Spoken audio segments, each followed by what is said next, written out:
Very good. Very good. I clicked, got it. All right, welcome everyone. I'm Laureen Kamalu, one of the commissioners for the Utah Indigent Defense Commission. Welcome to our meeting being held virtually with an anchor location at the IDC office.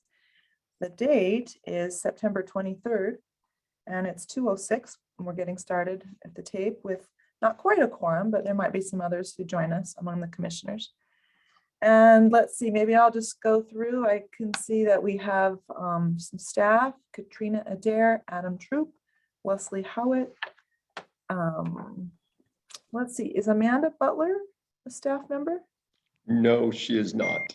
Amanda, do you want to introduce yourself really quickly, and then we'll do it again when we come around? Sure. So hi, everyone. My name's Amanda Butler. I work with the IDC on the Utah statewide juvenile delinquency defense training and sustainable capacity project. So I'm a consultant on that project. And I'll talk a little bit more about that later in today's call. Fantastic. Thank you so much for introducing yourself. We have Ben Miller. Let's see, not a commissioner, I don't believe. Ben, you want to share who you are? I'm with IADD. I'm Deborah's newish deputy. Fantastic. Great. Nice to meet you. Let's see. Greg Bates is staff. Deborah Nelson, I believe you're considered staff. Matt Barraza will be our next executive director starting October 1st. Right, Matt? You want to say something? Yes, my first meeting with the commission. I'm really excited. I'm excited, humbled, grateful for being selected, and the confidence of the commission in selecting me. Seeing some of the staff for the first time. So a week from Monday is when I'll be starting. So I'll be there in the office and be getting to know you all much better. Yeah, week from Monday. Oh my goodness. Yeah, you're right. Coming right up and a little busy, huh? Yeah, so great to see you today. Great you could join in. All right, let's see. I think I said Greg Bates. And then commissioners that I can see here. Wally Bugden, Sean Milne, Heather Schriever, and let's see, Michael Drexel, Pam Vickery, Rich Morrow, Sean Milne, all commissioners. That might be getting closer to 8. Yes. Where are we at? 1, 2, 3, 4. Gosh, how many is that? 7. 7. Okay. Yeah, we're gonna maybe get there today. Good. And then I see that Joanna Landau's name is showing up on this screen. Oh, hold on, my camera's off. Hi, friends. Hi, friend. Look at you, elevated back there. I just had to say hi because I miss you all. We are glad to see you. And I'm really glad you chose Matt because he'll be awesome. Yes. Or at least, you know, almost as good as me. Yeah, I'm telling you, there's some shoes to fill, but he will do it. I think his shoes are bigger than mine, so it should work out just perfectly. Hi, Amanda. I haven't seen you in ages. Hi, Joanna. Nice to see you. Yeah, you too. Oh, it's so good. It seems like a little while since we've been together. I can see Margaret Lindsay popping on, another commissioner. Fantastic. Is there anyone that I missed? I mean, it's tricky, you know, when we're Zooming and we try to go through rapidly here. I think maybe we've kind of shared who's here, and thank you all. All right, we're just going to get going. So there are actually 3 drafts of minutes. Let's see. You know, Margaret just showed up, so we probably have a quorum.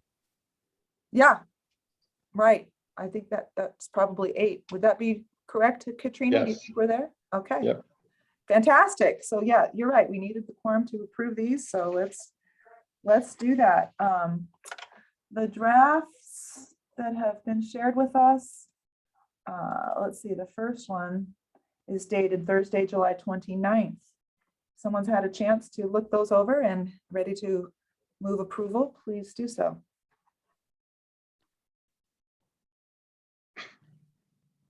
Motion to approve the minutes. By Pam, thank you. Second? Heather will second. Heather, thank you. Heather, second. All in favor, say aye. Aye. Aye. Aye. Are there any who see a problem? All right. Very good. The next one, drafted minutes are for Thursday, August the 5th. I'm ready for a motion for those.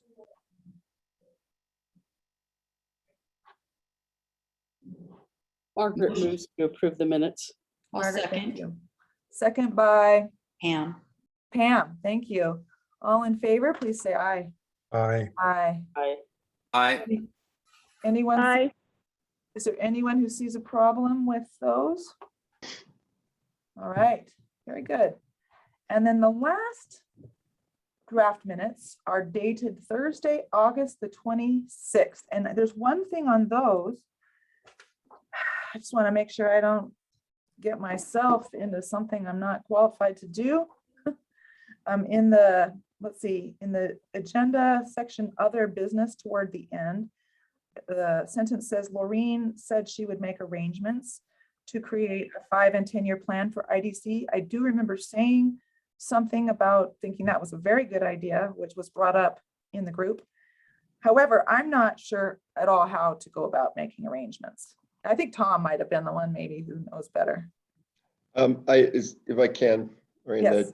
as I recall, that comment was made by Sam, and there was some discussion about how to go forward with it. Not that you were going to arrange for the entire process, I think, but that there was going to be a discussion about how to move that forward.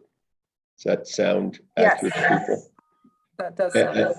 And as I recall, it was sort of you were agreeing to take the next step in the process as opposed to organizing all of it. To make sure we didn't forget about that suggestion. Right. Okay. Correct.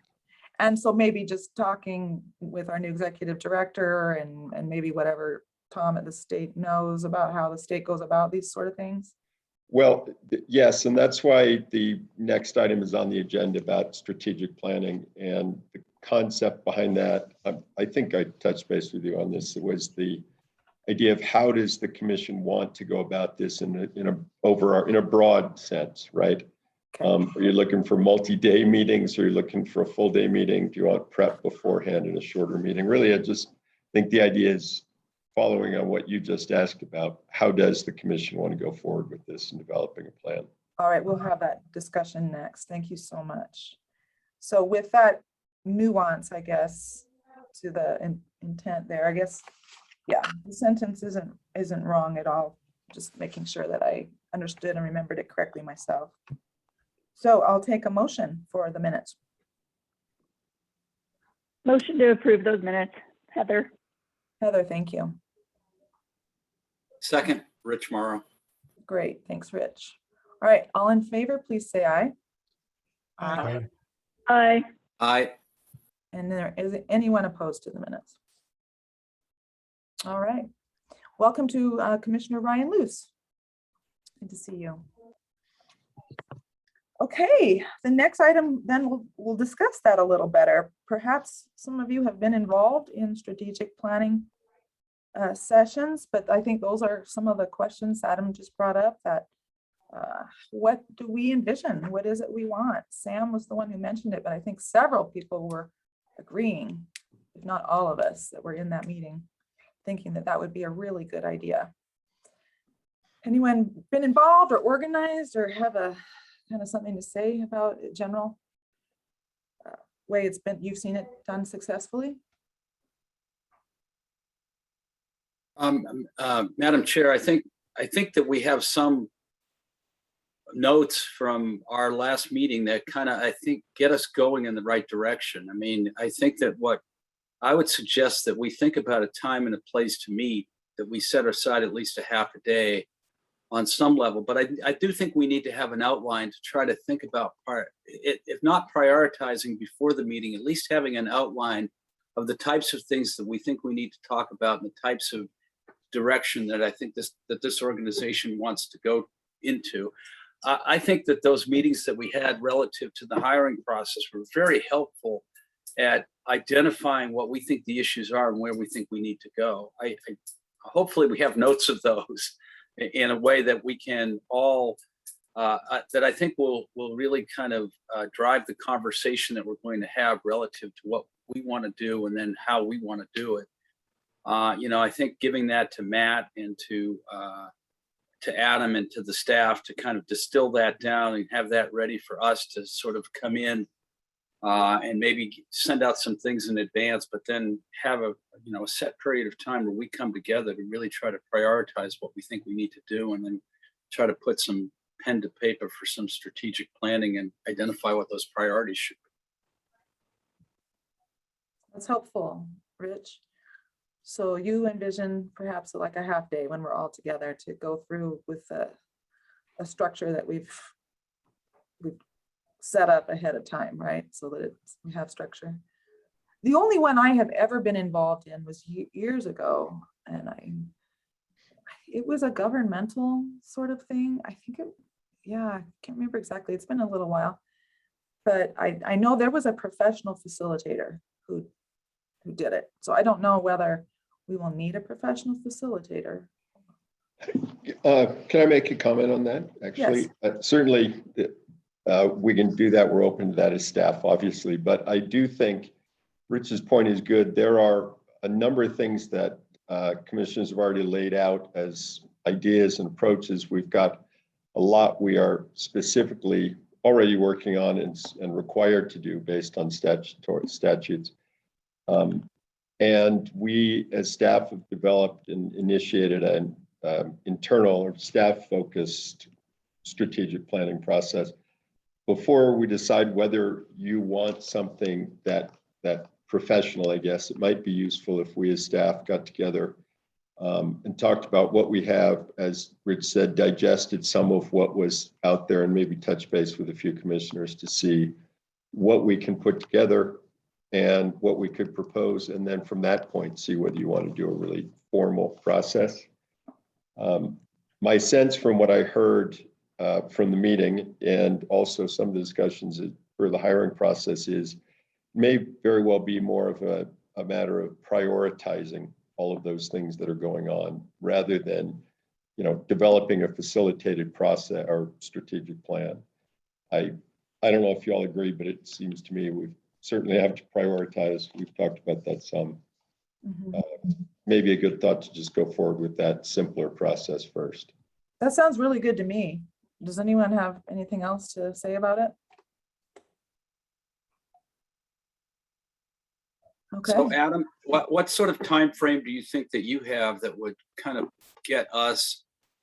I would suggest maybe at the front end some sort of an outline. I mean, I know we talked, and a lot of it was a pretty free flowing conversation we had during the hiring process, and I think that I actually thought that was quite helpful in terms of really thinking about, because I mean, I think a lot of us are on the same page relative to looking at the challenges that we have and looking at things that we may want to do a little bit differently. What kind of time frame do you think that we can have about getting something that to kind of look at to at least get us thinking about? And for me, it would be reminding me, because there was a lot of things that we talked about. Right.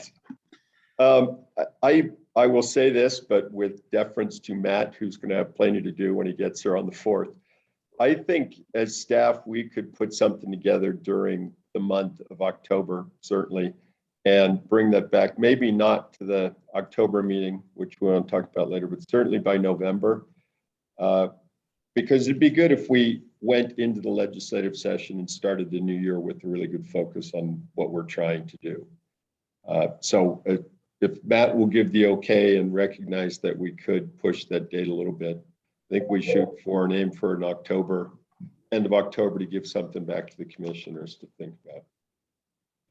And when I say that, I'm not just saying summarizing what the discussions were, Rich, but really putting that together with what we've started to outline as our approach, as our suggestion for plans, and identifying what the priorities are that we see amongst that entire list of activities we've got going on.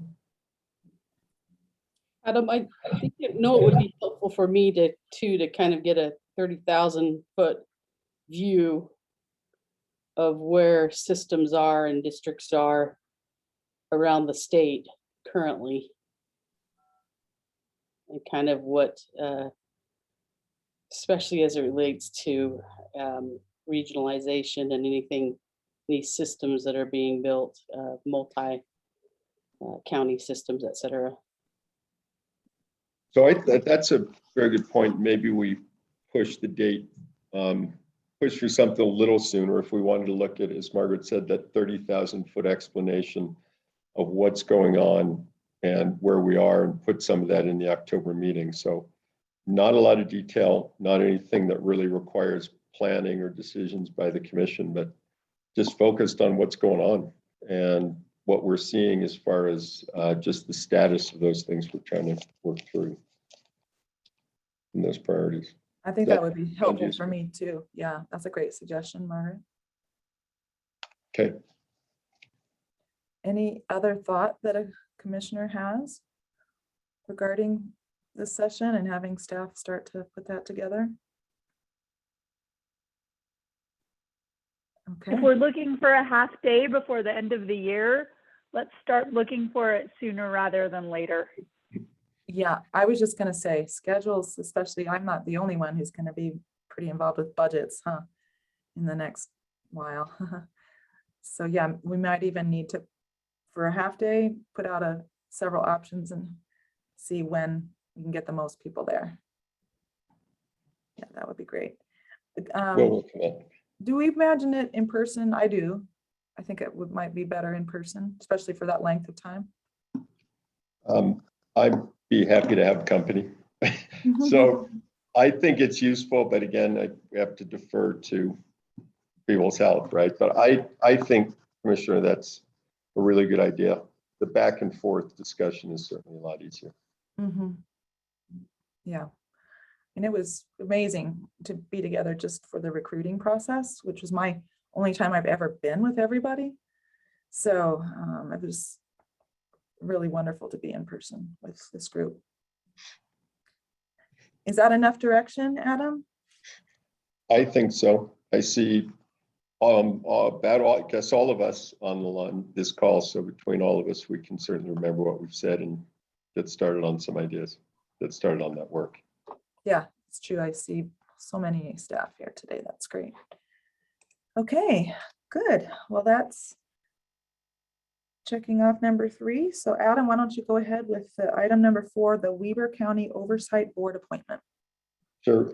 This is something that Weber County, it's Brian Barron in Weber County has asked the commission to identify somebody to serve on their oversight board. It's pretty exciting that Weber County has decided they want to start a public defender office. You may remember they have many contract attorneys, not county employees, but all working as independent contractors for Weber County. They're pulling together an office. They have support from the county commission, which has approved it, and they're moving forward. They've also got really good advocate in Brian Barron, and he'll drive this forward. They are obviously can't jump into this too quickly, but he's trying to get some things done. And one of those is they're creating an oversight board for their public defender office. And they want to have the ability to go and look at it independently from the commission, obviously independent from the county attorney. So they've asked the commission to identify someone who they can ask or to recommend someone for that board, and they will take a name from us. They want someone from the commission on that board, and then they'll go forward with their process for creating it and then starting board meetings. So Adam, they want someone from our commission to be there. Yes, they want a member of the IDC, correct? Well, I would nominate Rich. That's who I was thinking, but you know. There you go, Rich. Merry Christmas. Yeah, I have all the time in the world. Actually, I've talked to Brian at some length about this process, and I've actually provided him some information about our office. So, you know, I'll leave it to your discretion to decide. Not that I need another workload on my plate, but I will leave it to the commission to decide.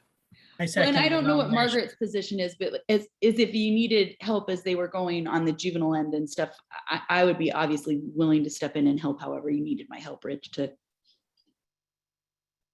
I give would, assistance. Rich.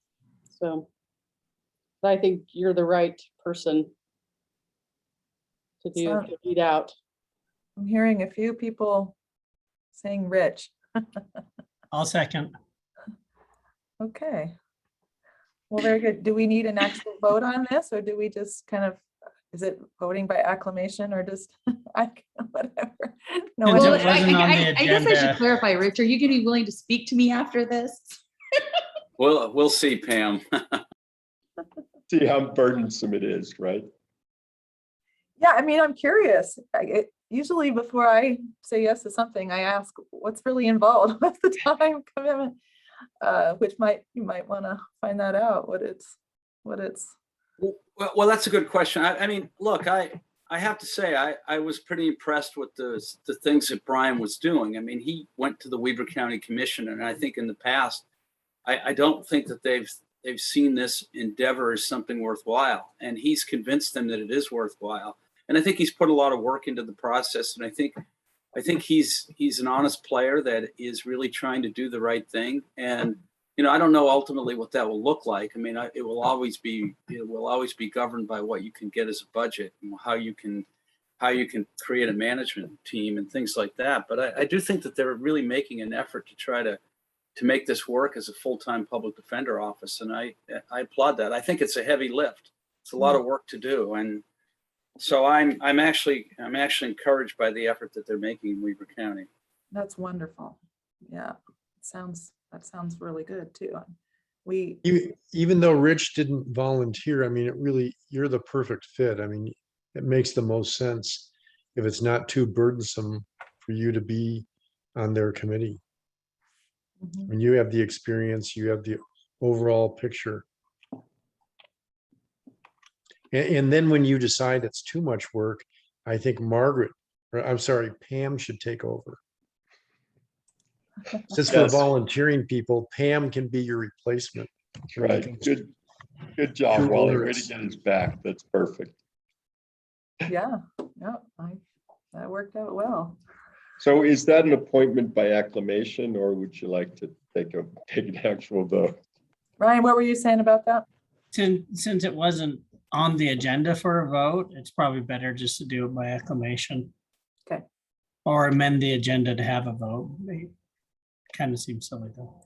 Yeah, I will thank you, Ryan. That's a good point and probably a miss on my part. So I'll say it this way. They asked for a recommendation for someone to be there who's a member of the IDC.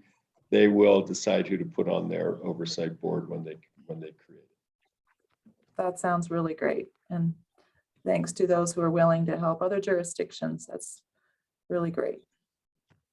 Okay, we'll move to number 5.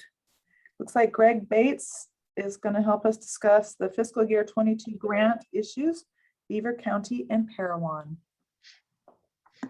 Yes, thank you. So I'll just start with the good news. On the positive side of things, we were successfully able to sign FY22 grant awards with 18 counties and 2 cities for a total of $5,202,088. There were 2 applicants that were awarded funding and later declined those awards. Both were part of a regional application that was submitted by Iron, Cane, Beaver, and Parowan. That was organized and submitted by the managing defender in Iron, Shane Manuele.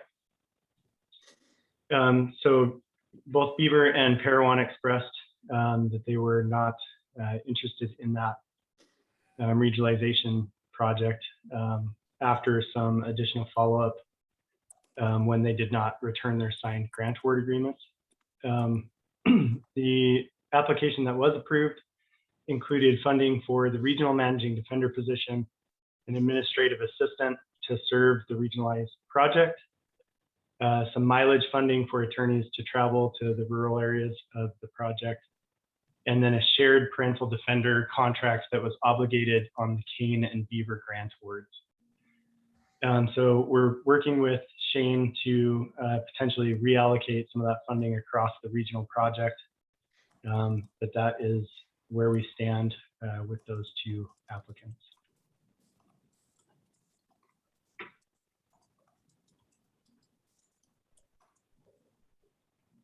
Sorry, I muted. Are any questions? I mean, that's, yeah, new information to me and probably everybody, most people. Any questions that people have about that? Yeah, Hey, Greg, did you say go ahead. it's allocating those funds within the system? Yeah, we're looking at the possibility of doing that, particularly with the parental defender position that was going to be shared between Kane and Beaver. That's a position that could potentially benefit Iron as well. So Shane is in discussions with the county on how that position could still be utilized, whether that looks like a half contract in just Kane, or if it would be a shared position across the region. And then part of that was that the Iron County Managing Defender position was an ongoing position, but there's some additional funding to bump that up to a regional position. It is still a regional project now. So we're looking at possibly allocating that money to the grants that were actually signed. Did the counties that rejected the grants, did they elaborate on why they did not want their grants or participate? Yeah, so Parowan City was one that backed out. They had indicated to Shane that they just were looking at making some internal changes regarding their public defender position. We're not ready to regionalize. With Beaver County, Shane did actually attend a county commission meeting on July 20th to present the project and the managing defender contract to the county commissioners. He was met with some resistance to the idea. I believe the county attorney was involved in that. And at that time, they voted to table the issue and did not make a determination on whether they would accept the grant. And as time passed, I sent a follow-up email and did not receive, I sent a couple of follow-up emails actually to the county, did not receive a response. And actually a letter was sent directly to Shane saying that they had considered the regionalized project, but they had a system in place that was already working and did not want to participate at this time. Hey, Greg, do you see that as an ongoing conversation? I think it definitely could be, especially where Kane did sign on as a new grantee as we build it out into a regional project. You know, if that goes well, I think that the conversation could definitely be continued in Beaver and other counties surrounding in the area. I think it's definitely something that should go on the plan for this upcoming strategic planning process. It would be very helpful to have set in stone a plan of how the commission wants to regionalize and what that might look like. Greg, what is the amount of funding, FY22 funding, that's involved in what you've been describing here? So sorry, let me flip back to my notes. The Beaver application or grant award agreement, I should say, was for $64,500, and the Parowan award was very small, it's $5,000. The breakdown of that on the Beaver award was $20,000 toward the managing defender, $42,500 toward the parental defender position, and $2,000 in mileage. And then the Parowan portion was $5,000 for the administrative managing defender. Thank you. I appreciate that. You're welcome. If I can, I'll just add in response to the question about whether they elaborated. The answer is no. The letter we got that said we are rejecting we're rejecting the offer was, I think, 2 sentences, maybe 3. But the very short summary is they said, we're doing fine, we don't need anything. So it's unfortunate. When the question, Wally, about whether there's an ongoing discussion, I agree with Greg, we have to try. But I do think we ran into much the same problem as we did with Duchesne. Some people think it's a good idea, some people are willing, but there are problems with who's in the room at the time of this decision's made. Well, when we do our long-term planning, when we have that organizational or bird's eye view, it sure seems like we need to figure out a way to approach problem counties, since regionalization certainly is one of our central themes, and trying through regionalization to improve the quality of the indigent defense. So when we have, I mean, I don't know what the answer is to Duchesne. I know that you guys invested a huge amount of time to try to bring them around, and Joanna was very tactful when she talked about Grant Charles, but I'm sure he was the problem. And with what you're just saying, Adam, I mean, I'm sure that that's the problem with these little counties too. And I think Greg said that the county attorney participated and that he was opposed to regionalization. Mm. You know, one of the very problems that we've identified before, having too much involvement from the prosecutor. You know, if I could, I would also, to add to Wally's comments, part of the problem, I think, also is a lack of trust with what we're trying to accomplish here, and that we may need to figure out ways for us to improve that level of trust, either through greater outreach or, I don't know, changing how we present what strings are attached with the grant money. Those are the things we have direct control over, I think, as a group.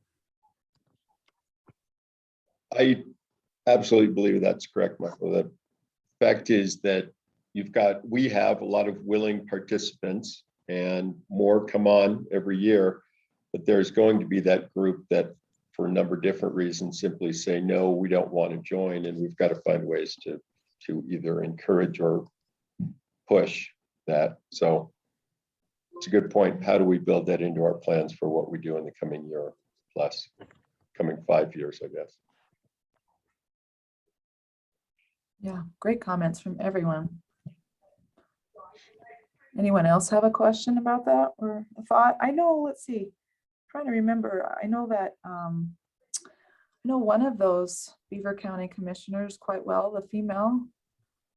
Some spacing, in fact, I could look it up and see who they all are, but You're not thinking about Tammy, are you? Tammy. yeah, Tammy. And then who are the other two? Yeah, Tammy Pearson. John, who are the other two? Mark Whitney and Mike. Can you I hear thought me? Mike changed. Yeah. I think Mike's gone. You think Mike's gone? Yes, I could hear you. We could hear you, Sean. So yeah. Okay. Mark I've got Whitney, a really cruddy connection here, so you guys cut out a lot. And oh, that's too bad. Yeah, we can hear you. So yeah, I know who Mark Whitney Okay. is. Yeah, that's interesting. And I agree that perhaps there's more we can do there with building more trust and understanding with commissioners directly. That would be a hope. Yeah, you know, Can I ask Madam one other Chair- question? Oh, go ahead, Mike. No, please, Rich, you go. Oh, no, the only other thing that I was going to say is we also have to figure out a strategy for ensuring people that they still have autonomy to make decisions. I think there's a real fear that we're going to take over as the big bad state and make decisions on their behalf that will fundamentally either hurt them or cause them to do things that they're not comfortable doing. And, you know, I think Duchesne, I don't, you know, to Wally's point, I don't know really what we could have done very differently there. I know we went up there, we talked to them. You know, I felt, and I can't speak for Lorene and Adam, but I felt that when we talked to them, we were on the same page as them, and we were able to build some trust with them. But the third, you know, this autonomy thing, I think we have to figure out how to deal with that, because people are distrustful that they won't have local control anymore over a process, which to them means we'll be spending more money than we want to spend on that kind of thing. And the last thing that we need to do is And I think I feel pretty confident about this one is assure people that there will be ongoing money. Because I know that the fear also is that they will take money, that they will create a position, that position will become ingrained in the process, and then they'll be on the hook to pay for it. And I think people are very worried about that. I know that that happens in our county, even though we don't have very many positions. So Yeah, that was the one thing I was going to say, Rich, because that's why Davis County was reluctant in the past and only barely did it, because they're so careful with the budget process, and particularly our managing defender with his responsibility. He just didn't have any, I guess, assurance that it wouldn't continue long term. Yeah, that's a big one, and that by itself could be a major thing for people to be nervous. Were you trying to say something, Sean?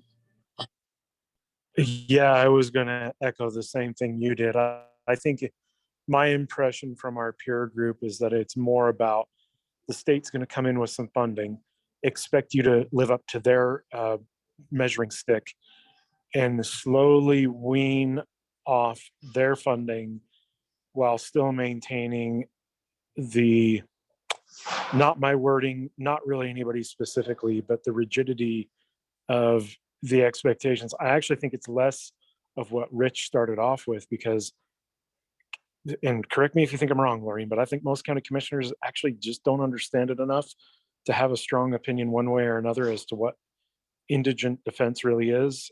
Candidly and somewhat tongue in cheek, I don't think most even know how to accurately pronounce the word. But that said, I really feel it's mostly about funding and expectations and less about changing the way it's been done. That said, if there's a change in the way it's been done, I get the sense that from the counties, that's coming from the attorney's department, who feel as though this is kind of raising the bar, moving their chief, that their processes have to withstand additional challenges. But that's just my perception. Yeah. Yeah. I think those are very correct descriptions of what's going on up there. Mm-hmm. Just talking for an in-house attorney for an entity, there's this fundamental idea that if you take the money and improve the system, that you might not have been doing it right or constitutionally legal at the time prior. And so if the money goes away and you have to cut things, that you slip back into an unconstitutional stance. Now, I don't accept that premise from the beginning that no one's doing constitutional or that some aren't. I don't know who is or who isn't, but that's the money hook, right? Once you take it, you've got to fund it yourself if it dries up.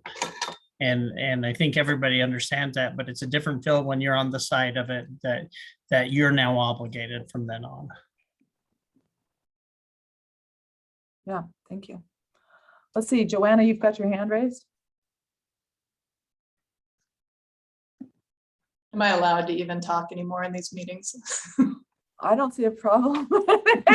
You're a valued member of the public. Please. I'm a member of the public with a tiny bit of perspective. So I would just say that the other thing about all these counties, Duchesne, Beaver, all the 3rd through 6th class counties, is they all rather happily gave up their responsibility for appellate defense, right? I remember talking to that county's county attorney, and he was like, I've had an appeal sitting on my desk for months and didn't know what to do with it. It was like, anything, you can do anything with it, but don't leave it there. And so they are getting that increased oversight through that process. And those appeals haven't necessarily winded their way through the whole system yet, but if there are reversals because of some of the things that are going on, that may either incentivize them to get on board or run further away, depending on how it's nuanced. But I think that's a join the meeting aspect of it. I'm out. Yeah. No pressure, Deborah or Brent or Ben, no pressure. Yeah, thank you for that. I wouldn't have understood that history.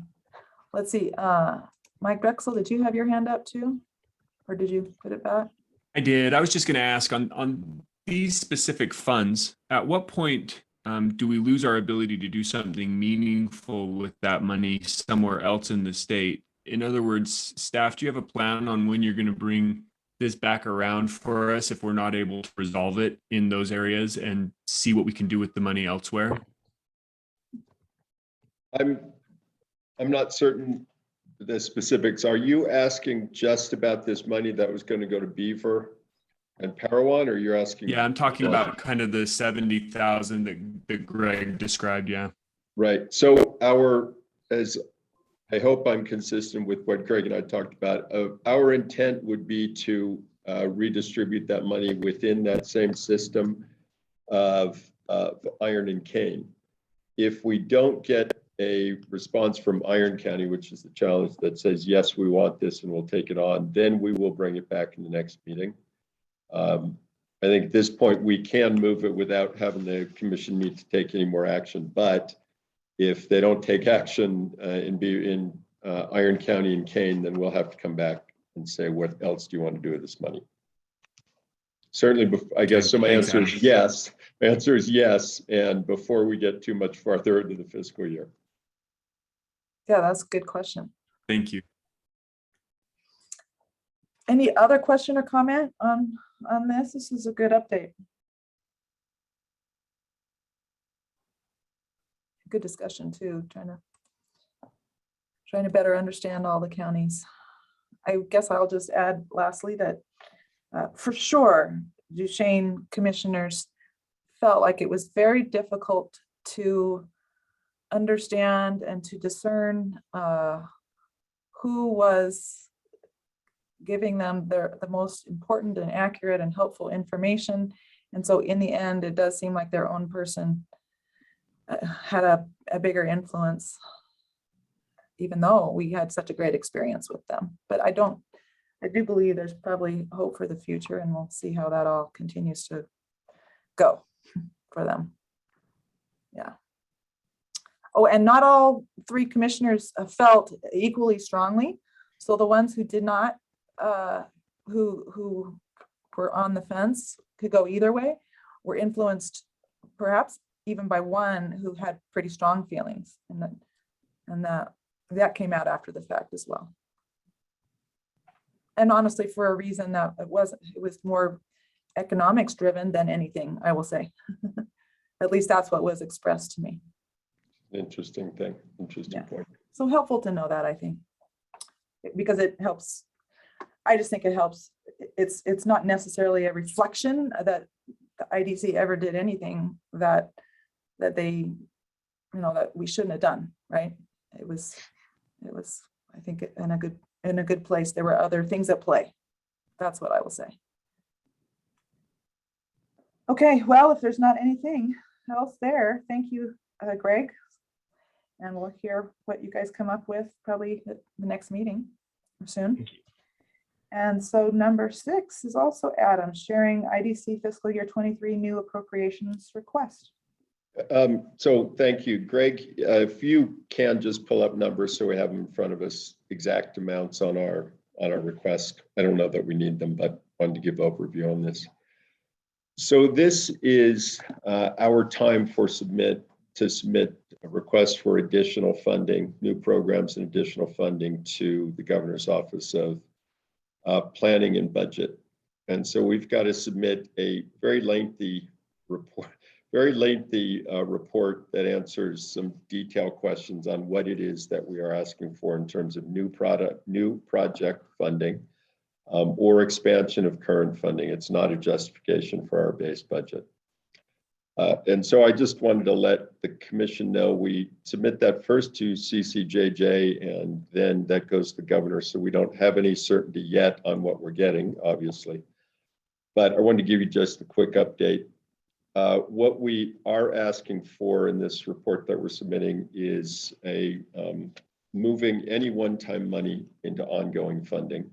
And we got, I think, $1 million of one-time, which was based on the budget challenges that were present at the time. We are hopeful that that can be moved to ongoing. It's not a huge process in a decent budget year instead of a tragic budget year.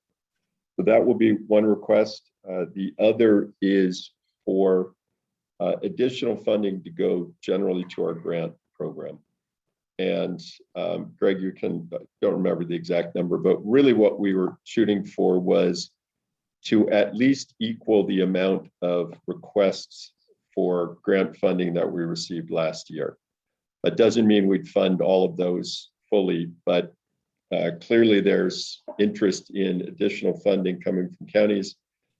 There are needs that they've identified, and I know needs that commissioners would like to respond to and provide funding for. So we have justified it essentially on that basis. We know there's that much demand from current grantees and others who are interested in joining. And so that will be the overall request. Then the other piece is, sorry, let me say, we also have funding requests for expansion of our staffing and our resources for the appellate division. I'll let Deborah speak to that and the details on that when she does her report. But that is the additional point. We know we've asked for substantially more money originally for this program than we currently have and are funded for. So we're using contracting processes now for attorneys to handle those appeals instead of having in-house attorneys. It's a change we want to make over time, and that's part of what the request is for the appellate division. And the last piece is a request for funding to expand our child welfare social worker program. It is something we're obviously funding 3 workers for already on grant funds. And the request that we're describing is to create 4 more of those positions, which would be contracted by the county to the legal, to the defense attorney providers. And we'd provide grant funding for those contracts just as we're doing for the other 3. One of the reasons I put this in our request is that there is a state senator, Wayne Harper, who's interested in this program. He's already working on legislation that would create some statutory form structure for it. And I don't know the details of that yet, but his idea and funding is to create a statutory framework and then ask for funding to support that. And I have mentioned to him the idea that 4 social workers to be involved in this program would be a great number. 5 would be better, but of course, as we all know, I can't advocate either for the legislation or the funding until that is approved by the governor's office. So he's asked for information. I know he's interested in the bill and actually actively working on bill language. So I added it to ours. If the governor's office approves it, then we'll go forward and work to advocate for that. In any case, we will be aware of what Senator Harper is doing. So I wanted the commission to know what we're looking at. If there are questions on either details or the principle of what we're asking for, or if there's other suggestions, we're absolutely happy to have them and get a sense from the commission about what direction they'd like to go. And let me just say before everybody weighs in, we realize that there are enormous needs and many things people want funding for. And I obviously have tried to tailor what we're asking for, justify amounts based on what we've seen so far and what we think the commission has been supportive of in the last year. That's all. Oh, great, Adam. Thank you for that. And I also noted a while ago, Mary Corporon was able to join in. Welcome, Mary. And I think I saw a hand up. Pam, was that you? Yeah, Adam, I think you said this and I just missed it, so I apologize. But so is he looking to create like funding for social workers for defense offices, or to create like an office of? Because I want that was my question, because I think particularly when you look at the confidentiality rules housed within the defense office is so important. So I just wasn't sure if I was clear about that. Yeah, and that's a great question. I should clarify. No, he is not looking to create a statewide office of some sort. When I had questions from him about this a while ago, I told him there are ways, it's handled different ways around the country. But I also made the point, and I think he agrees, that it's a lot easier to request positions and see how this works and how we can prove effectiveness over time. If those are contractors working directly for, either hired by or on contract directly to the attorneys, to the law firm. And so that's, I think, the way that he intends to approach it, right? And the amount we're asking for in our application is 340,000. It's a lot easier than 3.4 million, a lot easier than creating multiple state employee positions that have to be supported. So I agree with you. Okay, good. Anyone else have a question or comment about that agenda item? Yeah, I'll sort of weigh in. Adam, I think in the past, we've seen that we're certainly having many more applications for money than we have money to give out. I mean, what do you think our strategy should be, understanding that there are pretty tight fiscal reins that the legislature keeps us on? I mean, we certainly want to have ongoing. Join the meeting. In terms of expansion, what are your thoughts about that? I think it's a good thing that we're planning to do some strategic planning and discussions with the full commission.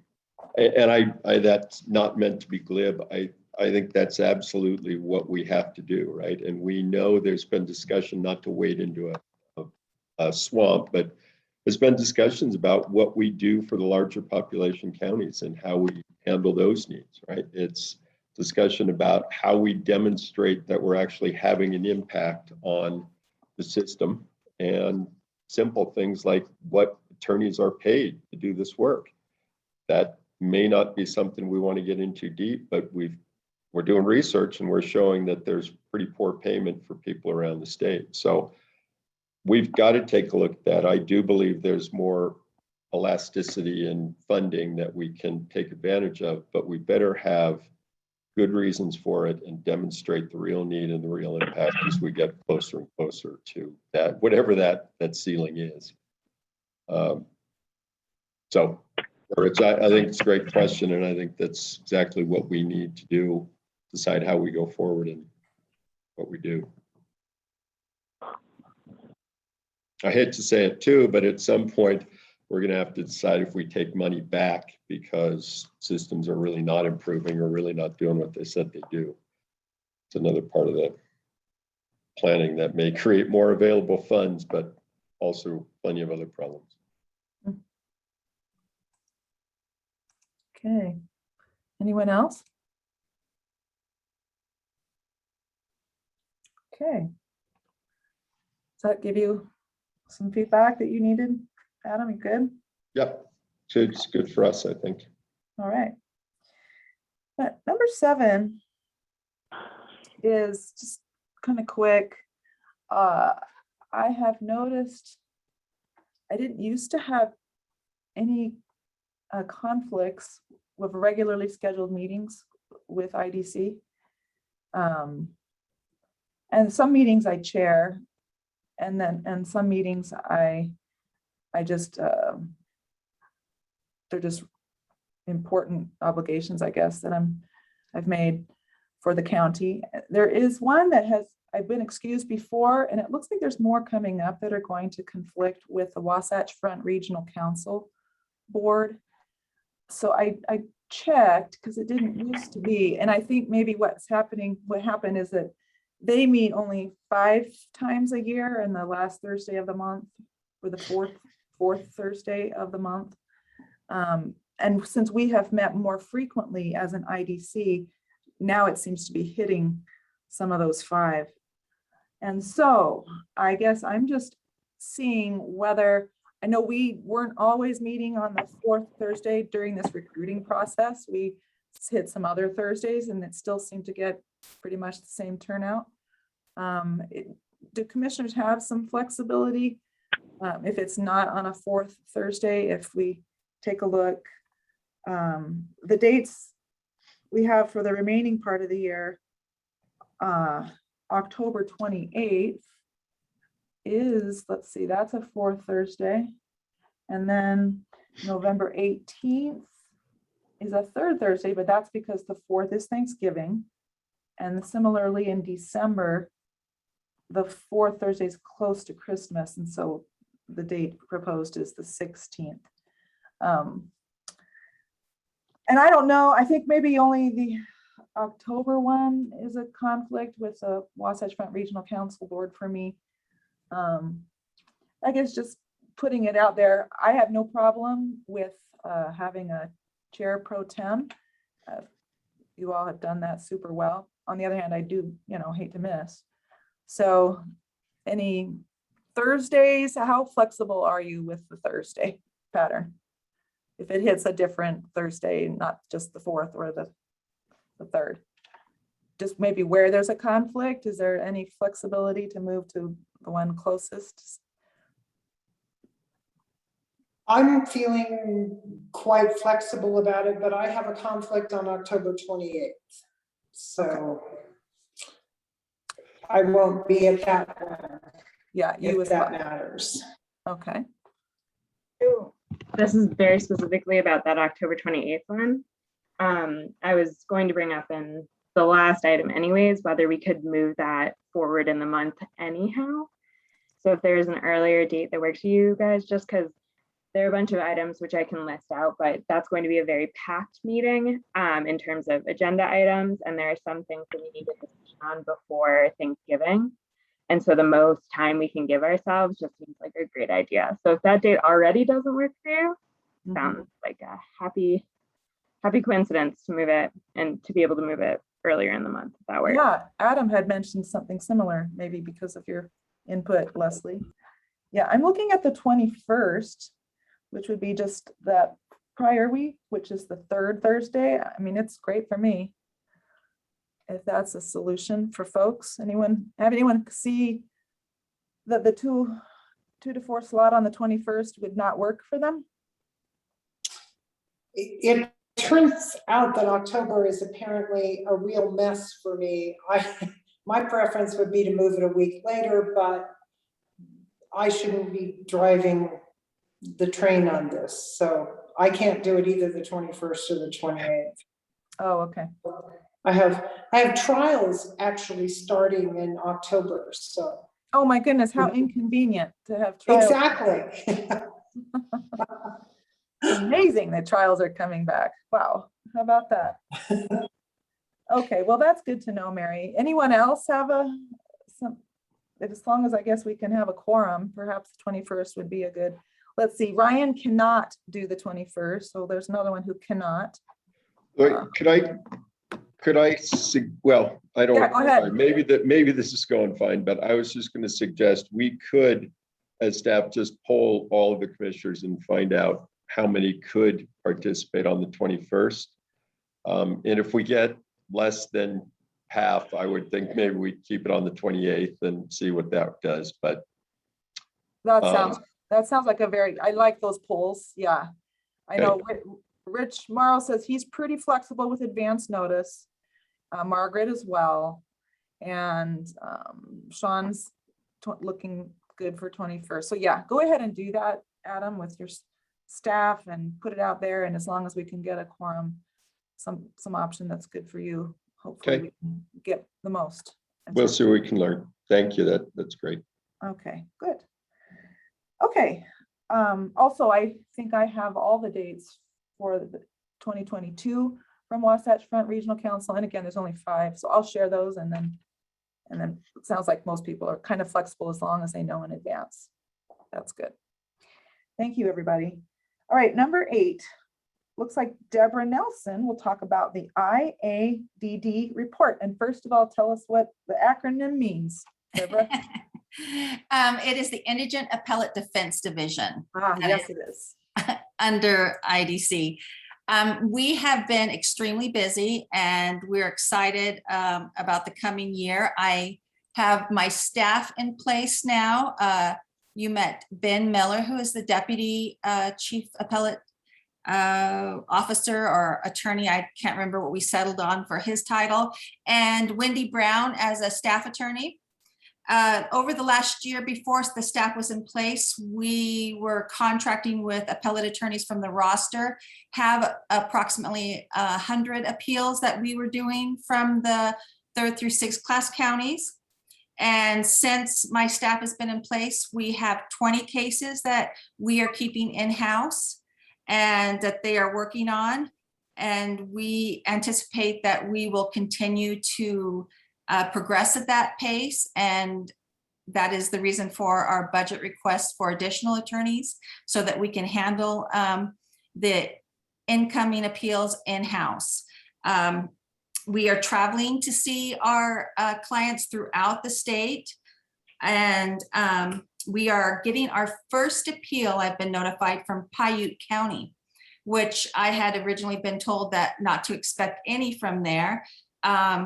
But that is from a jury trial. We're excited to see that appeal come in. And I have just this week alone been in touch with 5 trial practitioners throughout the state who have called for advice and direction on their trial cases and how to preserve issues for appeal, and looking for some support that we have been able to provide. And that is exciting.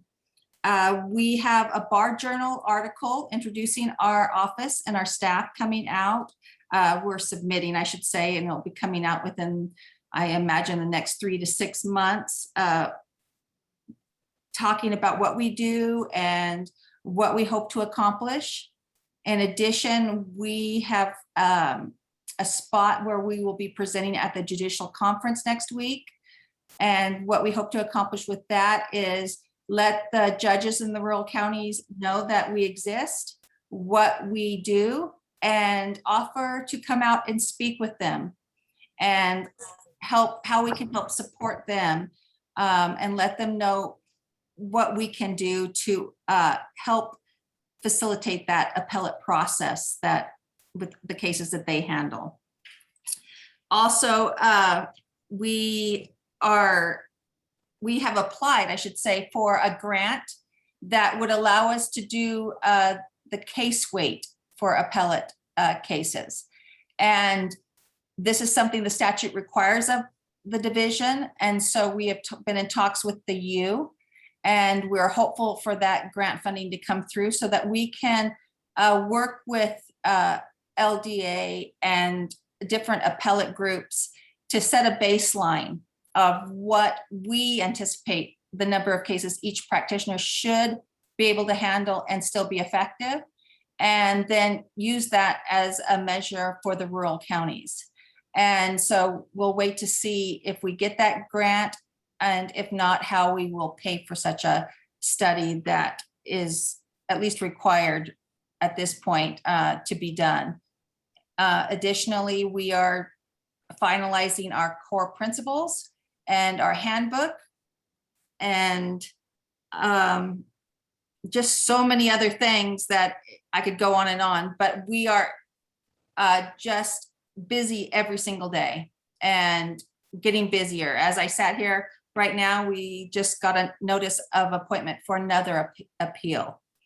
And so that is something that I anticipate will grow as the courts start going back to jury trials. So any questions on that?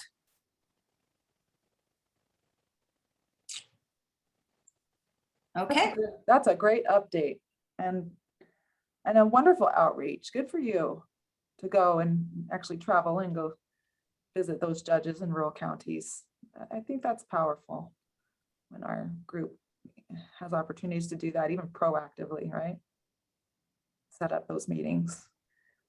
Great. No one else has any question, or was there a hand? I wanted to make a comment, but I'll wait for anybody else. Okay. Looks like we have Tom Ross has joined in too. Tom, welcome. Thank you. I made it in just right about 3 when you're talking about the 21st date. So glad to be part of this group. Yeah, thank you.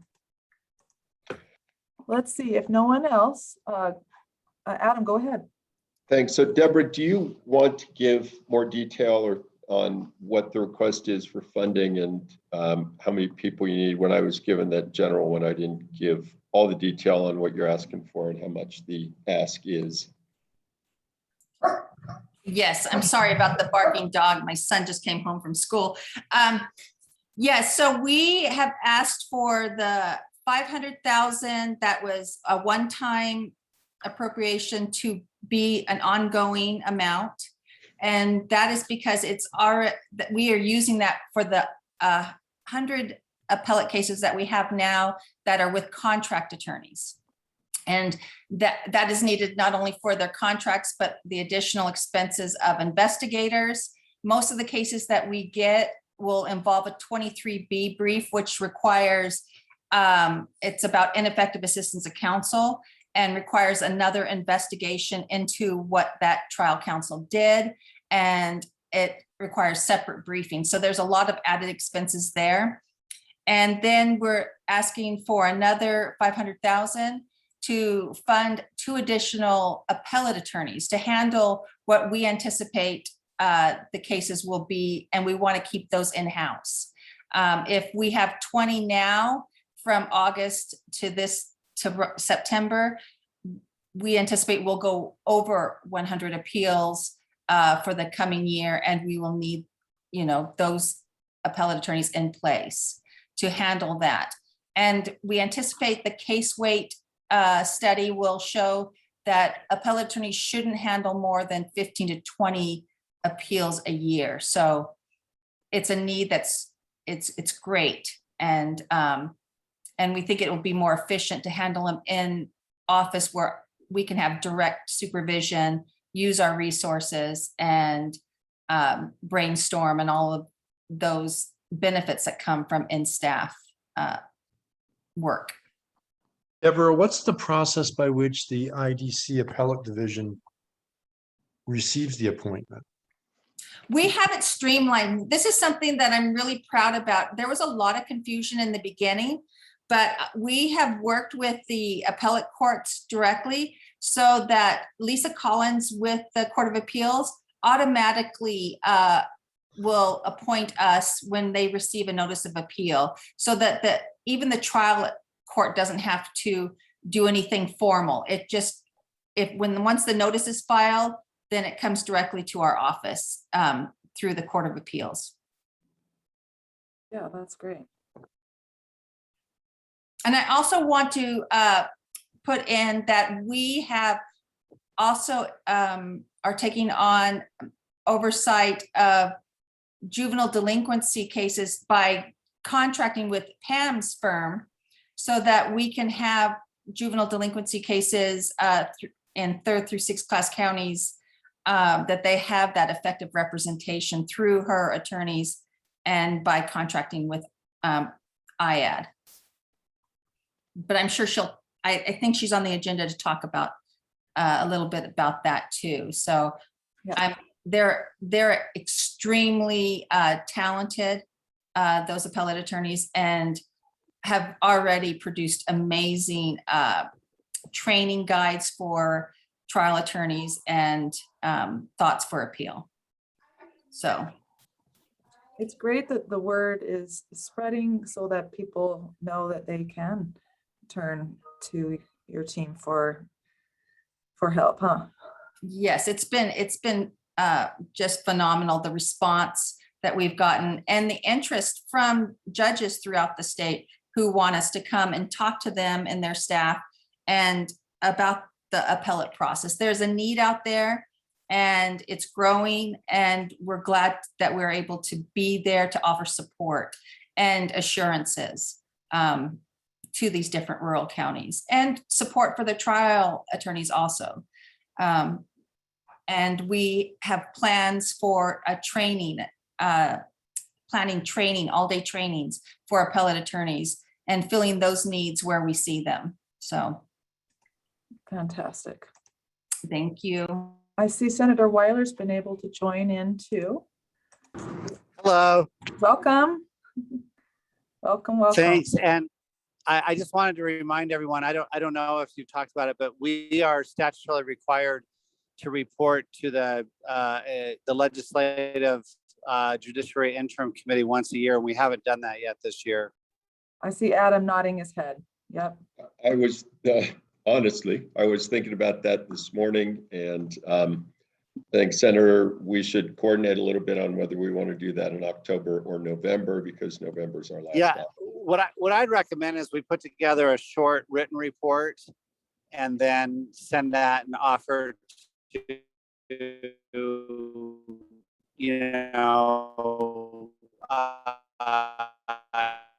answer questions about that in October or November interim. Yes, that's a good idea. So I will work on that. We already have some materials we put together for other purposes that we can shorten and tighten up, and we'll glad to do that. As a matter of fact, I see a few people on the call here in the meeting here who I'd like to call on for their input before we submit something to get their take on what we want to present, what it looks like, and do some prep work with legislators. You know who you are, by the way.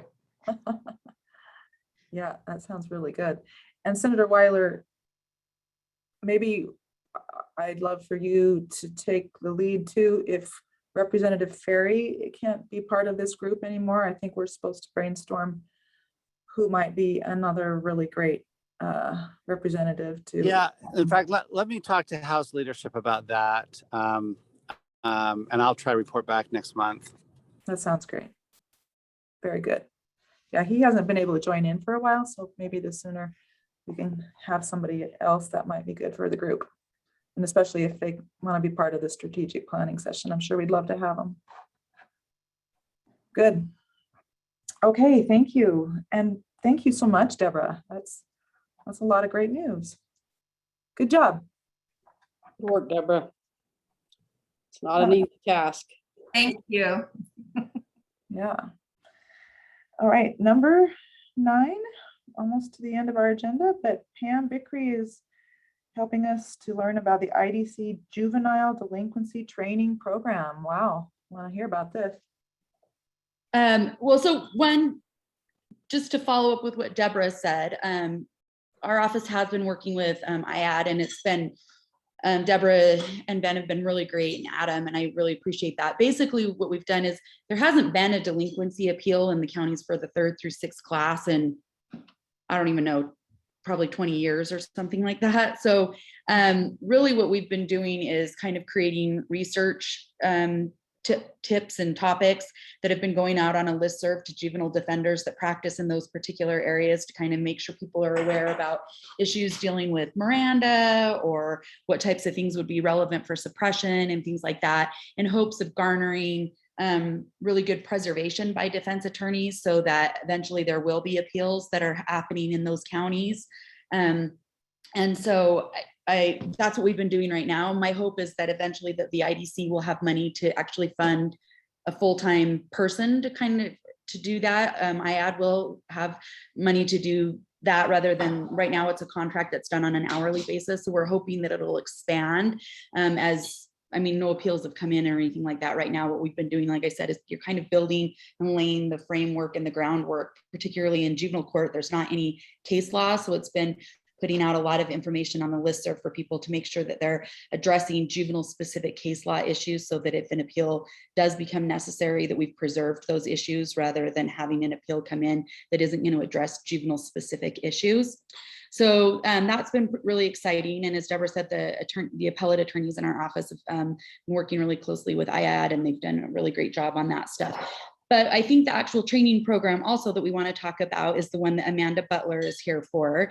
So Amanda and I have worked together for several years. Amanda is a consultant that manages federal grants for folks, and she is a lifesaver.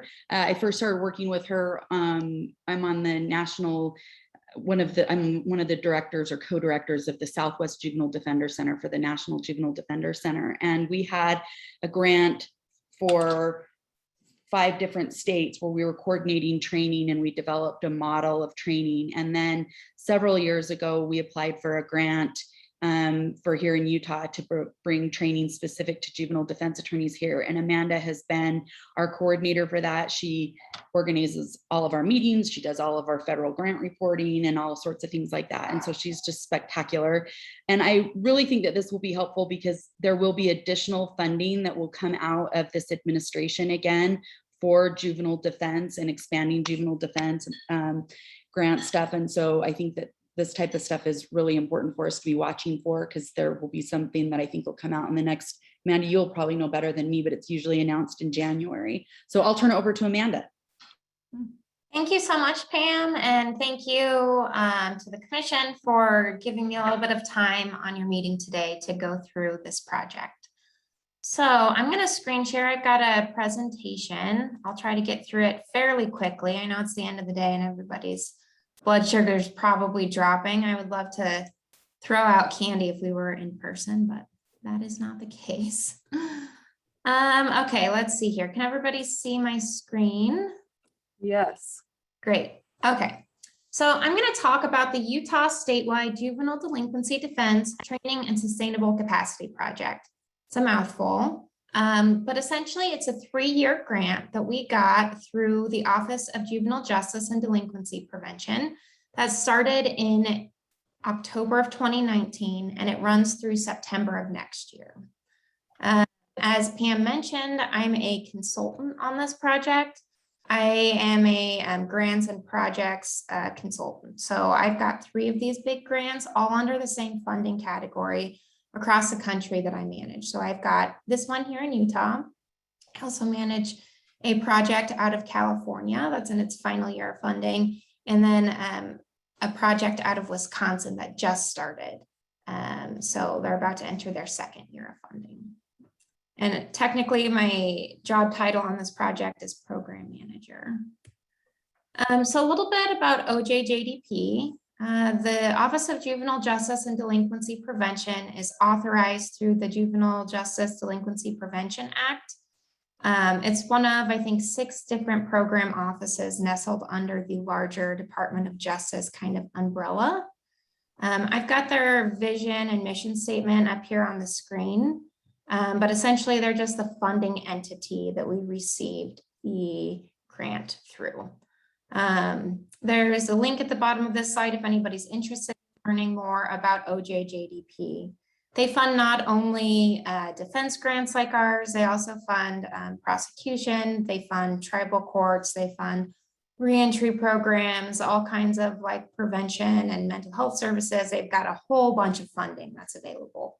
But ours is in the indigent defense category. I don't really need to go over this slide. You all know who the IDC is, but OJJDP issued the funding to the Indigent Defense Commission. And then we have a partner in this project as well, and that's the National Juvenile Defender Center. So Pam mentioned a moment ago that she's involved with NJDC. The National Juvenile Defender Center has a large grant through OJJDP. They're kind of the national technical assistance provider to all of the state, regional, and local grantees like us. So we have a liaison. Her name is Amy Baror, who serves on our advisory board and all of our subcommittees and helps us with our project. And anytime we have like large issues, which we don't typically have on this project, or we need advice, or, you know, we, for example, one of the publications that we've been working on, we weren't sure how to approach certain terms. Should we start using they, them pronouns? Should we start removing the word juvenile? We go to NJDC for advice on things like that. So they're a great partner for us. NJDC's mission and vision are up on this slide. I also included their website at the bottom if anybody is interested in learning more about NJDC. They're a great national organization that's just committed to supporting juvenile defense attorneys across the country. And then underneath NJDC, I think they have, is it like 8 or 9 regional centers? And so Utah is located in the Southwest Juvenile Defender Center, or the SWJDC. I know Pam mentioned a moment ago that she's one of the co-directors for that. So they're also kind of, I guess you could call them the silent partner. We work more directly with NJDC, and anything we do with the Southwest Juvenile Defender Center, Pam's on this project already. So she kind of fills that role as well. And so the goals of the Southwest Juvenile Defender Center are up there on that slide. I think that this visual is helpful in understanding how the project actually functions and what the different roles are. So at the top, you'll see our funder, that's OJJDP. The funding's issued to the Indigent Defense Commission, and then the National Juvenile Defender Center is kind of over on the side. Their funding is separate from ours, but they are technically like our technical assistance provider, and they do serve as a role on the project. And then we have a couple of different like staff roles. We've got a financial point of contact, project director, an award administrator, and then my role as the program manager. In addition to those, which I'm going to call staff, we have a 14-member advisory board. Pam is one of our advisory board members, so is Margaret, in addition to lots of other super smart and brilliant people. And under our advisory board, we have 3 subcommittees that focus on the different areas of the grant. So we have a training subcommittee, a community and capacity building subcommittee, and a resource subcommittee. All right, before I move on, I'm going to stop in case anybody has questions about anything we've covered so far. I don't see any. All right, I'll move on then. So here's a little bit more detail on those project roles. So our project director is Adam. He provides strategic oversight and support kind of throughout the project. Our award administrator is Katrina, so she serves as a formal point of contact with OJJDP. We have our financial point of contact, and that's Norma at CCJJ. She really just files all of our financial reports for us. She doesn't really like come to any of our meetings or participate in the project. Then there's me, and I kind of, as Pam mentioned, do the day-to-day oversight, organize all the meetings, keep our project on track, and make sure that we're getting all of our work done. And then we have our 14-member advisory board. We have 4 folks who are certified in a program called the Juvenile Training Immersion Program, which we use some of that curriculum for some of our day-long training. We have 4 defenders practicing in rural parts of Utah. We have 4 statewide, like system level stakeholders. And then we also have 2 juvenile appellate attorneys as well. And then as far as our project deliverables go, like what we've actually promised the feds that we're going to do is 11 trainings or CLEs. So far we've completed 7 of those 11.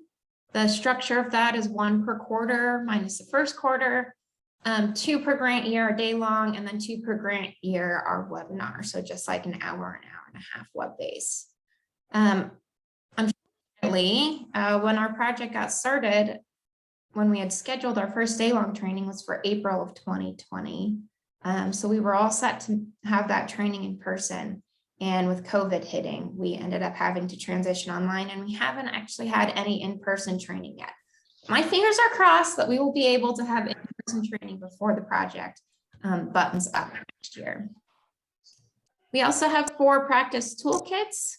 1 of 4 is complete, but the second one is almost done. I have it, I'm finalizing the formatting right now. So 1 of 4 is complete, but we're almost there on the second one. So we put together a juvenile record sealing toolkit. I think it was in May of 2020. I think it's 6 or 8 pages long. We've been working on the Utah toolkit for representing young people charged with sex offenses, which I'll go over in detail in just a couple slides. We're currently also working on a combined timelines and new practitioner toolkit. And then we'll have a final toolkit that will either be an update to that training model that Pam mentioned that we worked on under the Southwest project. It's called ROAM, which stands for Rural Outreach and Accessibility Model. Or we may end up, our community and capacity building subcommittee has been working on a contacts and resource guide. We may publish that as a toolkit. That's to be determined, depending on if we can train in person or not. So just to go in a little detail about the trainings that we've hosted so far. So our first trainings were in April of 2020. We had originally scheduled a day-long training for 2020, and we decided to do a series of webinars instead because of the transition with COVID. So we did 3 webinars right at the beginning. We did one that was, defending youth during a pandemic, because that was when everything was transitioning to online and things were really new and challenging. We did a 2020 legislative update webinar. And then we did a webinar on dangerous weapons in schools, understanding how HB 239 has altered prosecution of misdemeanors on grounds. And then our first day-long training that we held was in September of 2020. That was an all-day training. The idea is that these all-day trainings would be in person, but again, COVID. So we've been doing those on Zoom, and I've been making sure that all of our trainers are incorporating lots of interactive tools throughout the day so that we are, being as effective and interactive and engaging as we can throughout those online trainings. And in September, we trained on expungement, role of counsel, interviewing youth, motions practice, and then we ended the day with civility. In January of this year, we had a webinar on collateral consequences. We had a partner from NJDC come and present that, which was a really well attended and a really great webinar. We also did another day-long training virtually this April, and we did a really deep dive into challenging juvenile sex offenses. That was kind of a two-part, several-hour training. And then we had a session on Fourth Amendment law, and we ended the day with a 2021 legislative update. Then in July, we had a webinar on immigration and immigration consequences, which was also a fantastic webinar. I learned so much from that one. And then next week, we have our next all-day training. So we've been really busy getting ready for that. So far, we have 42 attorneys registered for that. We're going to do another deep dive into adolescent development. So that'll be another two-part training, several hour. Then we're going to do a session on transfer, a session on direct file, and we will end the day with ethics. And then the last year of the project, we'll have 3 trainings. So we'll do one more webinar in January. And that we've already decided on the topic will be competence to stand trial. We haven't figured out presenters or all of the logistics yet, but we have identified the topic. And then we'll have one more day-long training in April and one more in September before the project closes out. Some fun statistics that I pulled together. So far across all of our trainings, we've trained 243 attorneys under the project so far. It's an average of about 35 attendees per training. We've covered 13 training topics. And I did want to just make a note for everybody that we survey our attendees after every single training with a list of like 45 different potential topics. And we track that data and we use those survey results to determine the next training focus so that we're not just randomly saying, oh, I think we should train on X, Y, or Z. We're actually polling the folks to see what training would be most helpful for them and then building training around that. And then using these numbers to project out, we should train over 380 attorneys by the end of the project, and we should cover probably about 25 topics or so. So that's training. That was a lot. Anybody have questions on the training front? Let's see, I don't see any questions yet. No one pipes up. All right. This Tom, just to comment, I think it's great. Obviously that number of attorneys showing up to the training just goes to show that there's a need and that you're filling that niche. And I think it's great. And thanks for all the efforts. It's not easy to do that many, and put them together. So good job. Thank you. I have to say it's 100% a team effort. We have some really smart people, a lot of whom are from Pam's office working on this project. Some, the folks who are JTIP certified really are leaders. They've been identified nationally, and we are so lucky to have them working on the project and helping put the content together for both our trainings and our resources. So, it's actually a lot of fun. I very much enjoyed this project. That's great. And then we have 4 practice toolkits. So as I mentioned, we've completed that juvenile record sealing toolkit. After I'm done screen sharing, I can share that with everybody through chat in case you'd like to see it.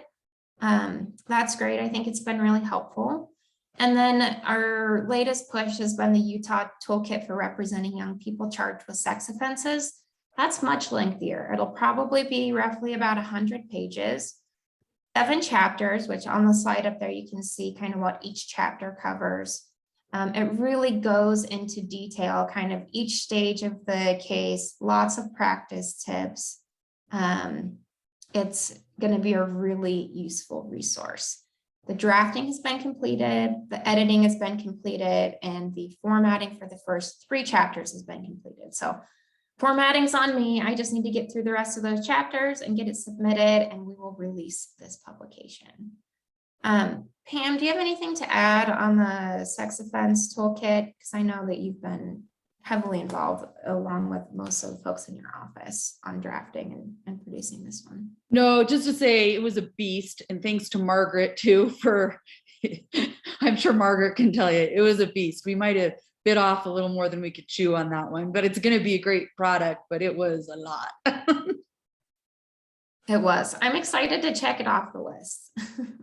And Margaret, I don't know if you have anything to add to that also. I think it's going to be very helpful to our juvenile practitioners around the state. It was a big ask. A lot of people worked extremely hard on it, but I think it will be a great benefit to our youth that are in their courts on sex offenses. So I'm really proud of us. I do think it should count as 2 though. Let's see here. Oh, we got a comment that said, thanks for all the work. This is awesome.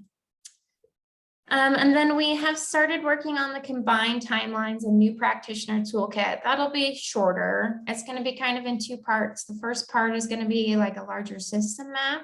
Pam's been working on that piece. And then the second part is going to go through just kind of the stages of a typical delinquency proceeding and listing out all of, the applicable statutes, what happens, kind of just a loose guide and practice steps for your typical delinquency case. And Margaret is working on section 2. Pam's working on section 1. The content is not done yet, but we're currently in the drafting process for that. Pam or Margaret, I don't know if you have anything to add to that toolkit.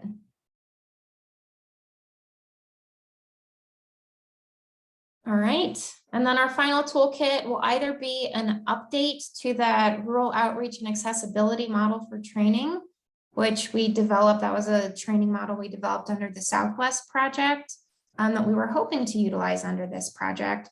Or our community and capacity building subcommittee has been working on a contact organizing and resources for each judicial district. And I think that we could easily turn that into a hard deliverable and call it a toolkit. So we're going to kind of play that by ear. We've got to plan either direction depending on what happens with COVID, but we should be able to button this up by the end of the grant next year. And that's it.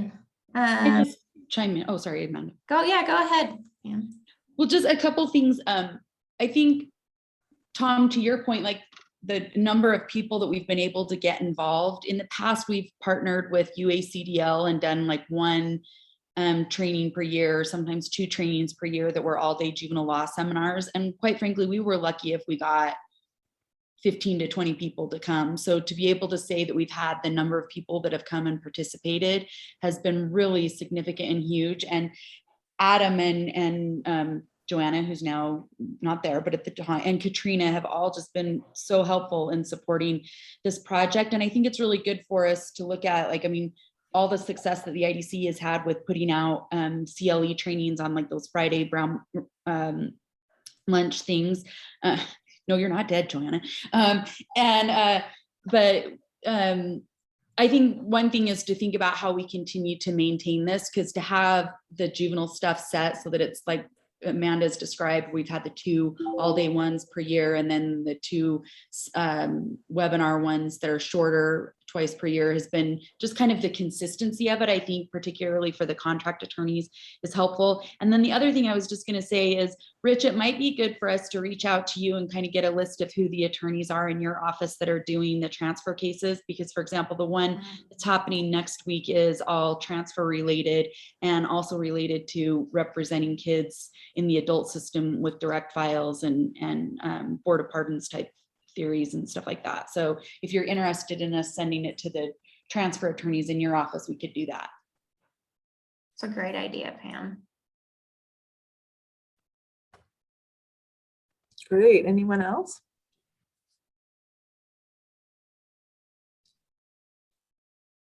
Amanda, any last thing, or do we just thank you? That's a lot of great information and pretty cool to see Pam and Margaret so involved. Yeah, Pam and Margaret are great. We also have, I think, 12 other folks who serve on the advisory board, and everybody kind of has a different role and specializes in a different area. It's a really great team that we've got together. And we actually just hired 3 new advisory board members that we're going to be onboarding here shortly. We've got Soraya Donahue from Pam's office, who's a social worker. We don't have a social worker on our team yet, and it's going to be really great. I think she'll add a lot of value and bringing kind of a different perspective. We also have Alexa from Pam's office, who was a public defender in Colorado, has come to Utah in the last couple of years, so she's going to be great. And then also Ramsey Hamady. So I'm very excited to get those 3 onboarded.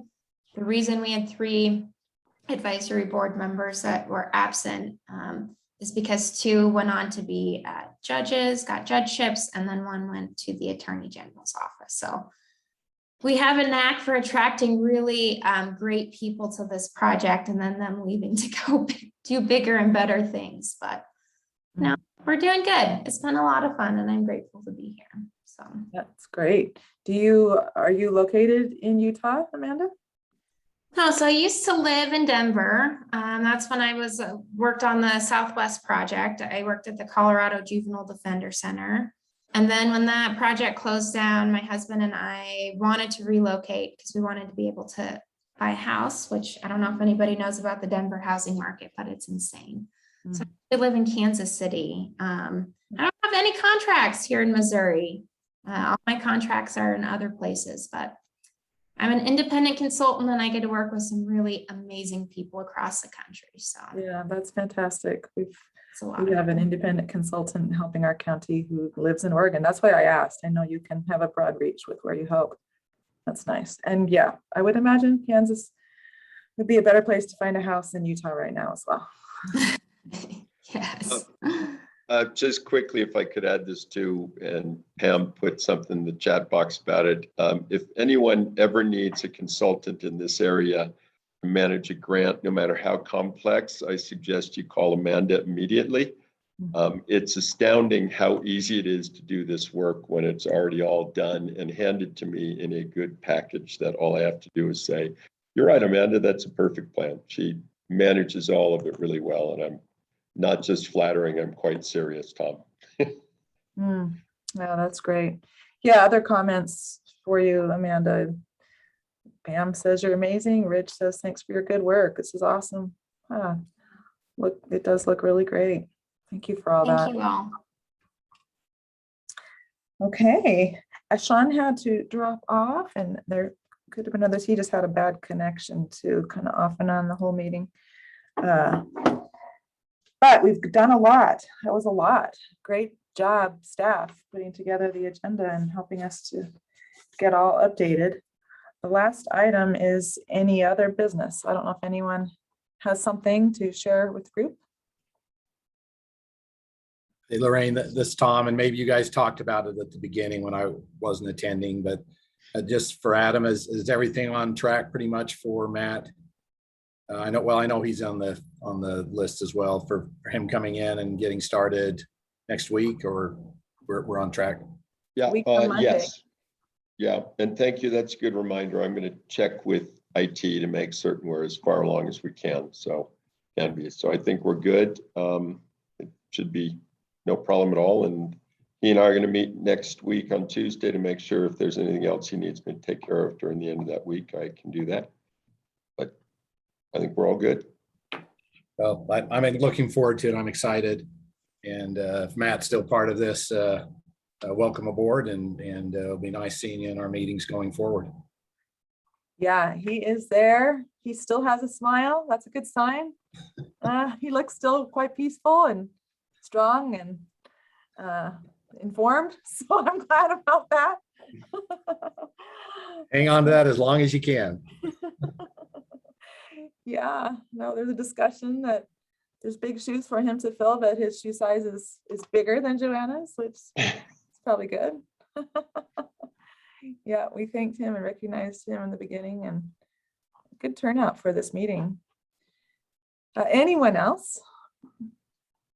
Well, I'm just going to point out, if you can see where my finger is pointing, that is Lady Justice. She is a new piece of art in my office thanks to this group right there. Found her in Germany end of July, and I was, weighing whether to get her or not, and my husband said, you must get her. So then I did. That's great. And Joanna was super familiar. I said, Joanna, have you ever seen this? She said, oh yes, Lorraine, she's very well known. Oh, okay. Well, I really like her. So I'm glad I can see, everybody can probably see her right now. There she is. All right, well, what a great meeting. I can't think of anything else, but I know you all will be busy at the IDC with some of the things we've talked about for our next meeting, and then everyone watch for a poll or something to determine when that is. Well, like you all say, it helps to, if we're going to change up the schedule, to know it well in advance. So we'll certainly do that and respond, and hopefully get a good group again. Okay, well, that lets us end just a little early, almost 15 minutes, but I think, let's see, I guess we need a motion to adjourn if no one has anything else. So moved. So I'll moved second. by Ryan, seconded by Tom, and I wish you all a great day. Thank you so much. See ya. Thank you, Bye, staff. thank you. Thanks, Matt. Bye, everyone. It was so nice seeing you again. Yeah, good to see Bye, you. Joanna. Hey, Joanna. Hi, Tom. Your smiling face. That's good. Yes, enjoying the relaxing nature of this work and not envious of all that Matt has ahead of him, but I'm still here to help him out. And he knows that. That's good. Yeah, it's Yes, true. and Lorraine, I was already taking a picture of you and Lady Justice to send it to you. I texted you with it before you I'm glad mentioned you it. noticed. Oh, yeah, I love her. Joanna, she's it's just it's amazing that your hair's not blowing around with you standing out in the desert like that. My life is elevated, Wally, so I decided to have this as a background.